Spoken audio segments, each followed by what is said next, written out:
I've got some self-raising flour in my bowl, and to that I'm going to add a good pinch of salt and a couple of tablespoons of sugar.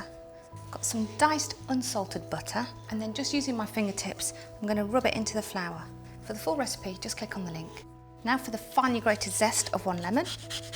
And here I've got some finely chopped stemmed ginger, which is going to add a bit of warmth and texture to our scones. Just stir that together and make a well in the centre.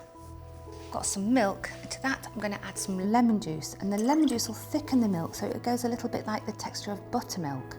Give that a stir together using a round bladed table knife, and it should come together to make a nice soft and slightly sticky dough. Lightly flour your surface. I've got a baking tray here, I'm just going to put a little bit of flour on there too. Scoop the mixture up into a ball. Now try not to overwork it, just handle it quite lightly.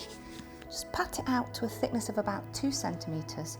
There should be enough dough here to make 6 scones. You might just have to re-roll all the trimmings. And try and press down quite straight and firmly. If you twist the cutter, that's when you get an uneven scone when it rises. And then just brush the tops with a little bit of milk. And these need to bake now for about 18 minutes until they're risen and golden. Then once they're cooked, leave them to cool completely and serve with cream and lemon curd.